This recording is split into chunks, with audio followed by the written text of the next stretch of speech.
What is up, everybody? What is up? Welcome back to our Wednesday weekly wisdom.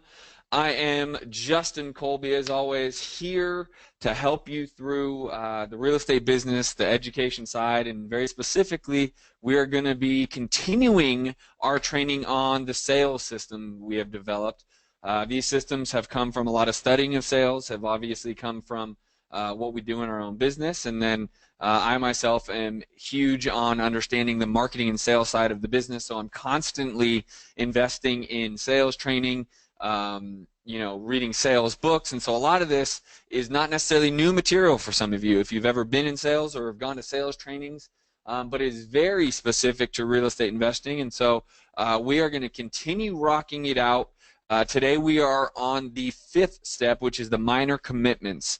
So with that said, let's just jump into the first slide, and we're going to review the commitments, right? And so the minor commitments are done throughout this process, right? And so your completed sale really doesn't come until everyone has signed off and there's been a series of actions that have been taken by both of us, and everyone signs off that everything's good to go and move forward. And in the part that we see as real estate investors, or that we don't do well, is we don't really define what those very specific action steps need to be for us to get to that part of the result. Excuse me.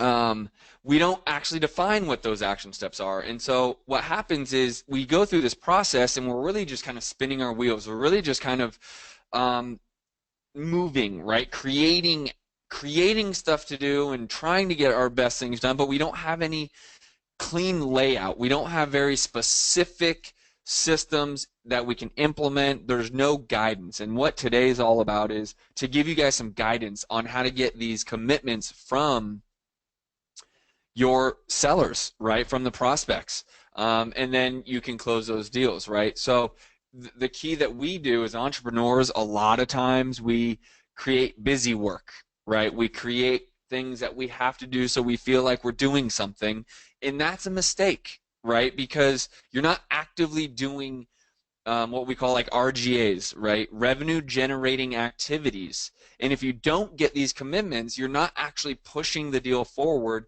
You're ultimately wasting your time and their time, and no one's ultimately going to sign off on a contract because these minor commitments aren't being upheld. So very important for you to go in every single one of these negotiations with the seller, or maybe you're co-wholesaling a deal, that these minor commitments need to be made, right? And it's very, very specific. So if we go into slide 2, the seller wants to be led through this process, okay? I have yet to meet a seller. I can tell you a deal that we're doing right now. We do our weekly meetings every week, and so I review each deal with my team. I have 2 acquisition managers, a project manager, a disposition manager, and then 2 full-time follow-up managers. We review each and every deal in the scenarios, and what I can tell you is no seller ever necessarily leads what happens. I always lead, or my team, my company always leads the process. And even a deal that we reviewed Monday that we're working on, the seller so much didn't want to lead the process and so much wanted to follow, they actually brought a realtor involved, which is a whole nother process.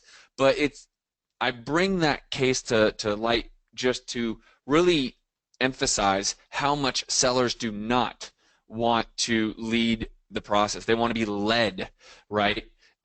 Primarily because they've never done this before, primarily because they're terrified. They don't know if they're doing the right thing, the wrong thing. They need to trust something, right? Because they may have owned the property for 35 years. They might have bought it 30 years ago and have lived in there this whole time, and they're not accustomed to selling homes. They bought it 35 years ago. They probably forgot the entire process anyway. So for us as investors, we got to do a good job of directing and leading through this entire process, right? And so the next component is, if they've never worked with an investor, a lot of times they can be pretty timid, right? They might feel like, the deal that I brought up, the reason why I bring it up is because their hesitancy was so strong. They thought that investors always give an offer amount, we sign the contract, and the day before closing, they always go back and they always renegotiate the deal. And that's just simply untrue. But they don't know because they've never sold their home. This is the first time selling their home. This is something that they've heard through some grapevine. Someone told them that this is what happens. They've never even experienced it. And, a lot of times that can stop them completely from doing the deal, or even get very scared throughout the deal. And if you're in the deal and they're starting to get scared, you could be in a world of trouble because things start to fall apart without you having these commitments lined up, right? And so they get frustrated, or they kind of want to call it quits. They get over it. They get tired of this whole scenario. You're here to solve, right? I talk about this all the time on our trainings. I talk about it all the time in our weekly meetings with my team. You're here to solve their issues, not create more. You're here to solve all of their issues, not just one issue, right? And so often as investors, we always want to harp on price, price, price. It's always price. Well, honestly, it's very rarely only price, okay? Price obviously is an issue that needs to be addressed and it needs to be handled appropriately, but very rarely is it only price, okay? So you need to be there to solve all of their issues. And I've had problems in here. I don't even like word problem. I don't tend to use the word problems. I use issues. And so the more clear you can be about what's going to happen next in this system and the step-by-step process that you need to guide them through, the more comfortable your seller is going to be. And the more issues you're solving for them, the more they are willing to be flexible and amicable and comfortable in that your system that you want to run can run smoothly, right? So a verbal commitment is something that the seller must do in order for the sale to continue. Now, there's many different commitments. Most often those commitments start verbally and then they follow up with contractually. But verbally, some examples would be like getting an appraisal done, talking with family members, friends, or other decision makers. We've talked about this through these sales trainings. People might say, hey, I need to talk to my wife or husband. They might say, hey, I need to talk to my accountant or my lawyer, or I think last week I gave an example of the property was going into a trust, and they had to talk to the other 6 or 7 members of the trust, right? Now, a way to get that commitment solidified is to say, okay, I understand you got to talk to your wife, your husband, your accountant, your board, or your trust, whoever. Let's get this done. Is it fair to say today is Wednesday? Let's say by 9 a.m. Thursday, tomorrow, we will discuss again after you speak with your family member. You good to talk at 9 a.m.? Now you're making them make a commitment to get back to you, right? They might want to meet with a realtor, attorney, CPA, other advisor, talk to tenants. Whatever their issues might be, you need to get a commitment for them to get back to you. You need to get a commitment from them to sign a document. You might need to get a commitment from them to open the property for you to view. You need to get a commitment. These minor commitments all along the way, right? And we call them minor commitments because the major commitment is signing the document, right? That's the major commitment, is they sign your purchase contract and agree to your terms. So these minor commitments of opening a house at a certain day, certain time, speaking with any other decision makers, and then getting back to you on a very specific time, a very specific date is huge, right? And you hold them to it. Because at the end of the day, if they don't do that, then you say, hey, listen, I'm trying to get this to be the best offer I can possibly make for you, but you're really not holding up your end of the bargain. I want to make it so this is of value to you, and I'm solving all of your issues, but you seem to be kind of lackluster when it comes to getting these things done in a timely manner, or at least at very minimum upholding your commitments to me. Is this, let me shoot you straight. Do you not like me? Do you not understand what's going on here? Are you not interested in sell? And then you can press them, because just like kids, just like adults, when you say you're going to do something, you don't do it, and the person calls you on it, you have a sense of guilt, right? You have a sense of almost shame, to some level. And because you were supposed to do it. You said you were going to do it. And to question why they didn't puts them on the defensive. Now you're in control. And to say, I allowed you to talk to family, friends, decision makers, CPAs, whoever. I understood it. I was accepting of it. But then you're not actually doing it in the manner that we both agreed upon. That's not really how I do business, right? I want to buy your home. I like you as a person. I think we built a pretty good rapport here. But now you're not really following through with what you said you were going to do. So tell me what's up. What's changed? And I'll ask them exactly that. What has changed? Right? And now you're in control again. And maybe you've been in control all the time, so maybe it further solidifies your control of the situation, right? So I would really say be very, aware of these minor commitments that you're making them do. Set a day and a time for them to be completed and follow through with them, right? So steps to setting a verbal commitment. As sellers, ask the sellers exactly what has to happen in order for you to do business, right? Hey, I want to do business with you. I really like your home. What has to happen here? Do you need to talk to anyone else? Because at the end of the day, I want to tell you, I want to buy it. I want to buy cash. I want to close as quick as you possibly could ask. The number we agree upon will go into your pocket. And so if you need to speak to someone, who else would be a decision maker that needs to be a part of these conversations, right? Are you married? Do you have a spouse that needs to be a part of these conversations? Do you have a CPA accountant? Who else would you need to speak to or maybe I should speak to continue this process going, right? To do business together. And then confirm with them what's absolutely necessary to order to move forward, right? So I do need to talk to your wife. Why don't we set up a time, 2 p.m. today, to speak, everyone get on the phone so I can talk to both of you so we can continue this process, right? Confirm what's necessary. Getting the commitment by determining when the seller will take this action and set a date and a time, right, to speak after. Again, if they need to do something, anything for that matter, you need to set a date and a time that will make sense to them, right? You always want to reiterate this back to them. Part of sales, right? Again, we're reviewing how to be the best salesperson in real estate investing. And this is only going to grow, by the way. I continually educate myself and always trying to be better at sales. And so there's even stuff I'm going to add to this. So one step of sales is you always want to repeat back to them what you heard, okay?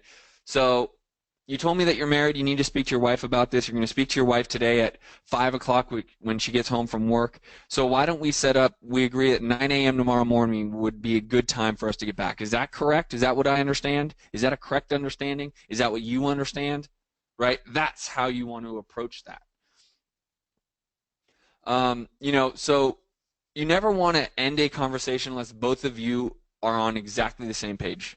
You know exactly what's going to happen next, right? So if you just replay what I was just saying is, hey, I understand you have to talk to your wife today at 5. Everything sounds good to you, but you still need to speak with her. I totally understand that. As when mom is happy, life's happy, right? So you're speaking at 5, and we set a conversation to happen at 9 a.m. tomorrow morning. Are we on the same page as that? You got to make sure you guys are on the same page. You got to let them know that you're holding them to this, right? And then to find out what needs to happen in order for those things to move forward. I understand you're going to be talking to your wife. Does she need to sign on the contract? Does she need to be a part of our conversations? Does she need to be involved in this at all after you have these conversations, right? And then you also want to show them what commitment level you're going to have, what you're going to be doing in that time. So while you're speaking to your wife and giving me a little bit more time, I'm going to run my analysis a little bit deeper. I understand I like your home, but I want to know exactly where I need to be. I'm going to look at some comparable properties that have been selling. I'm going to do some more research. And quite honestly, I'm going to speak to my project manager about timing and availability and cost. So that's what I'm going to be doing. I look forward to talking to you at 9 a.m. tomorrow morning, Mr. Seller, right? The more you can reiterate those things, the better off you're going to be. Don't be afraid to ask questions. If a seller wants to reconvene at a later date, but you're not sure why, ask them, right? Oh, well, Justin, I got to talk to my wife, and then why don't we talk Friday? Well, today is Wednesday, so can I ask you why we wouldn't just talk Thursday? And let them answer. Don't ask anything more. Don't follow up with anything. Just say, why can't we talk Thursday? Is there a reason we wouldn't talk? They might say something that you're unaware of. They might say something that's an excuse. They, whatever, let them speak. And you don't ever want to make weak commitments, right? You must mutually agree that the commitments are going to be fair and you know exactly what each other are doing. It's very important that those commitments are, people are on the same page, right? Very, very, very important. And so, oh, I thought I had one more slide. So we will just go back to this. This is a strategy that is in any industry.